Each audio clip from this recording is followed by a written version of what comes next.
Today on the Top Loader Talks, I'm going to be talking about Sega and its Master System 2 variant. From the 1980s, the system that I grew up with. Yes, did you miss out on it like many people did? But we didn't, we got it right here, in this country that I live in, Australia.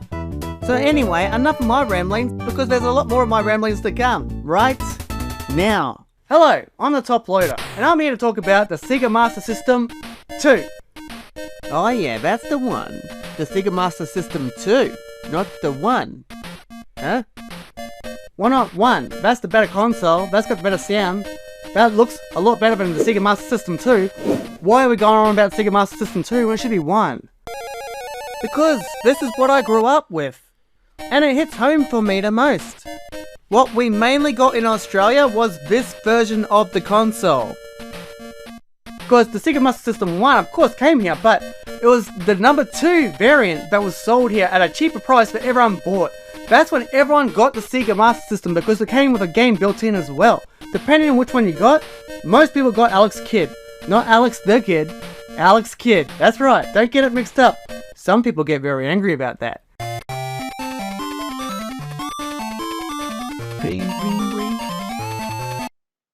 Hello, Sega Hotline? Oh, thank God.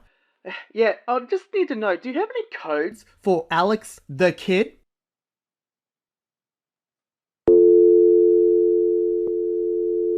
Hello? I wanted Alex Kidd, not Sonic the Hedgehog. Well, actually, to be honest, I was Sonic the Hedgehog too. But I really wanted Alex Kidd because everyone loved that game. I still love that game. It's a game that comes built in with it for a reason, because it was so pick up and play that you could just pick it up and play it. It sure is a whole lot of fun, especially when you master those vehicles that are in the game. But how do you stop this thing? Ah, yeah, there it is. Alex Kidd was like the poster child of Sega for a very short period of time. And to be honest, he was a good mascot. He sold a lot of consoles. You wouldn't think so now to think that Alex Kidd sold consoles, but he did. When you got the Sega Master System 2, everyone will be saying like, did you get Alex Kidd built in? Yeah, I got it built in. Unfortunately, to get the actual cartridge now is harder to get because most of them were built into the system. So the actual cartridge of Alex Kidd is hard to get now, ironically, because everybody bought the console that had Alex Kidd built into it. And the cartridge was not there. It was inside the actual framework of the motherboard. But hey, at least I have the instructions. I just don't have the box. Unfortunately, because I really do wish I had a copy of it in its case, but you know what, it's okay. I got 2 Sega Master Systems now. Well, actually, when I looked into my cupboard, I actually have 3. I'm not sure why, but 2 of them are Alex Kidd built in, and 1 is Sonic, which is the one that I started with when I was a little kid. I got mine in 1995 at the later end when they were going out, but very cheap. They were getting rid of the Sega Master System and they started changing up the games when I bought it. So I got Sonic the Hedgehog. But you know what, it's okay, I'm not going to complain. I'm not going to make a big fuss about it. Do I look like the type of person that makes a big fuss? I didn't think so. You believe me? Many wouldn't, but I believe me, and that's what counts. You know what's so funny about the Master System is that the games were so good, but the box arts were so bad. But you know what, ironically and funnily enough, they've grown on me. Because they are so unique now, but you can really separate them from the rest. And they look so good on my shelf because they have aged so well. Well, yeah, mostly. Don't judge a game by its box art. Believe me, when it comes to the Master System, you don't want to do that. Back in those days, to find out if a game was good, you didn't really look at the box art anyway. You just heard it from the word of mouth. Because I was listening what was good and what was bad. I got my Master System and I bought the games based on what I could hear about or knew about. The Master System wasn't really popular in the US or Canada, but it doesn't matter because here in Australia, we really did appreciate it in the power regions. Not just Australia, New Zealand, Europe, UK, Brazil even. God, Brazil's a whole different video, isn't it? We all know about Brazil and their love for Sega and the Master System, but for good reason. Yes, it's popular to know now that the NES was the king, the superior king of the consoles. Well, honestly, Sega in Australia and Europe, it was king of the consoles where I live. Sega, the Master System, was really king ding-a-ling around here in these parts. Yeah, it was the new sheriff in town, and it was strutting out when Nintendo came down. But I gotta say, by the time the Super Nintendo came out, that's when the real guns come out, firing. We all know about that gunfight, right? Yeah, this is how we do console wars. in the West. Did you like the Master System better? Did you like the NES better? It doesn't matter, they're both great libraries. You can't really complain about two great libraries. Even games that were ported from the Mega Drive were completely different games to make new games out of existing games. Sonic the Hedgehog is another example of how great a game can be. Even if it's on the Mega Drive, it can be its own thing on the Master System. It doesn't have the spin dash, sadly. It is missed, but it doesn't matter because the platform is so perfect, it does not matter at all. Yeah, so don't focus on what's not there, focus on what is there. And really get your focus on to play it because it's so well done that you don't want to put the controller down. And everybody loves Green Hill Zones. It's addictive by nature. Yeah, but that Labyrinth level, when will they learn? Sonic cannot swim, so stop putting them in the game. It's getting annoying now. But if you get good at the game, if you know the levels, you will get further and further each time you play it, which is great about that. You learn the levels, you learn the platforms, you know how to do the bosses, and then it becomes easier as you play through. And it doesn't stop there. There's plenty more. Where'd that come from? With some ninja action. And some absolute classics to come off the shelf, like Wonder Boy, Wonder Boy 2, Wonder Boy 3. I could keep going on, but you know what? It's a wonder I don't, because I can if I really want to.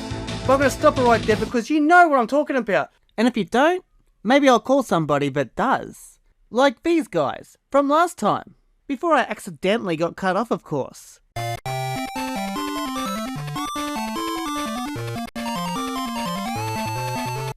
Sega Hotline, Brian speaking. Hello?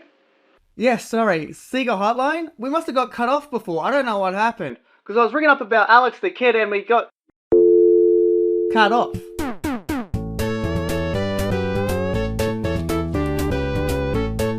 It is the right number. Now, speaking of numbers, did you know that the Master System had over 350 games? But depending on where you live, you may not have even seen that many games for it. The Master System library you may not know about because you didn't grow up with it. And it's not your fault, believe me, trust me, it's not your fault. We all got flaws, but that's not one of them. It happens everywhere. And to give you an example from my own experience, when I didn't get the PC Engine here, it's like a whole new library I can go through because I never even knew the console existed. Unfortunately, why does that happen? I don't know. I don't make the decisions. If I did, obviously I'd be playing the PC Engine at that time. But now, if you grew up with the Master System where I live, I got all those games and know about them. But if you didn't, they are bad to play and track down. Later in life, I got to go back and play a lot of those NES games that I missed out on, like Contra. Well, actually, we call it Probotector here, and I didn't even know that. There's very few games now in this day and age that we can't get, which is the funnest part of this retro collecting that we're all doing. Going back to games that we didn't know was there, that is still there to buy and play and track down. And well worth your time. Believe me, do I lie? Look at my face. Does this look like a face where I lie and say, you know what, don't believe me? Because trust me, when you see my face, believe me. But you know what, you don't need to take my word for it because the Master System does well enough on its own. However, just like me, it does have its issues. That does my head in. Like the pause button was on the Master System itself, and nowhere to be seen on the controller. Which means that you had to get up, walk across the room, and pause the game. Very annoying compared to the NES where you just push it on the controller itself. Going to the controller itself, it had the D-pad that wasn't the best either, but it doesn't matter because it still did its job to its best that it could do. I mean, it tried, but it really couldn't live up to the NES in comparison now, could it? We can all agree on that one, I'm sure. Unless you disagree. So anyway, that's all I got to say about the Sega Master System. I'm going to continue to say it like that because that's how we say it here. That's how we've always said it here. If it annoys you, I do apologise, but that's how we say it. I can't change how we say it because that's how we've always said it. Every single person in Australia says Sega. My apologies. So it's like one of those sorry not sorry moments. It's one of those moments. But I do apologise if it does annoy you because it doesn't really annoy me, but it does annoy me if it annoys you. Because I don't want to annoy anybody. As much as I do. And I have no doubt that I do. Here, let me show you.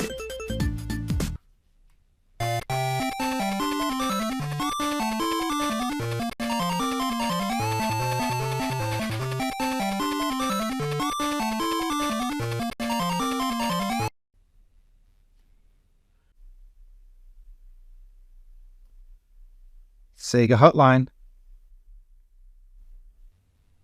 Hey, dickhead. Is this the Nintendo hotline?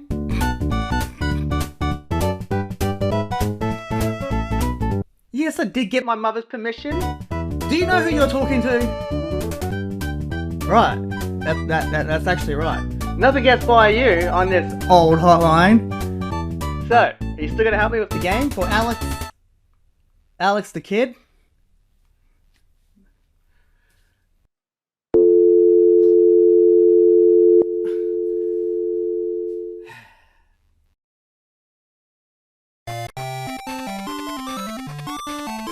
Goddamn Nintendo fans.